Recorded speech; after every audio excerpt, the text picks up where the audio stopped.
দুই বন্ধু ছোটবেলা থেকে একসাথে পড়াশোনা করে আর্মিতে যোগ দিয়েছে। তো তারা একটা মিশনে গেছে। মিশনে যাওয়ার পরে সেখানে যুদ্ধ হচ্ছে, গোলাগুলি হচ্ছে।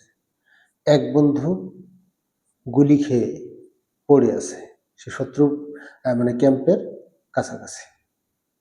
আরেক বন্ধু যখন এই খবরটা শুনলো যে ওই বন্ধু ওখানে গুলি খেয়ে পড়ে আছে, তখন সে ওই বন্ধুর কাছে ছুটে যেতে লাগলো।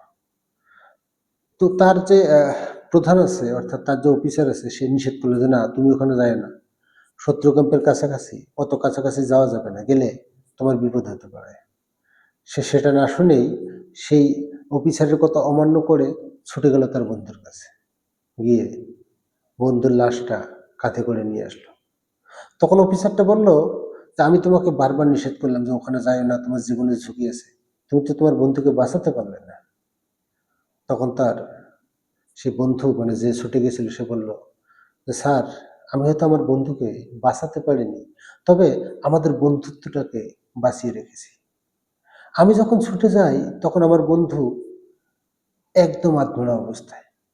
আমি যাওয়ার পর যখন তার মাথার কাছে বসলাম, যখন তাকে নিয়ে আসার চেষ্টা করলাম, তখন আমার বন্ধু আমাকে একটা কথাই বলল যে আমি জানতাম তুই আসবি, কেউ না আসুক তুই আসবি, এই বিশ্বাসটা আমার ছিল।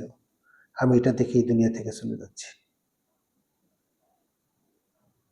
এই যে বন্ধুর প্রতি বন্ধুর একটা বিশ্বাস, এক বন্ধুর প্রতি আরেক বন্ধুর ভালোবাসা, এই জিনিসটা আমাদের সমাজে এখন খুবই বিরল। এরকম বন্ধু পাওয়া সত্যি ভাগ্যের বিষয়।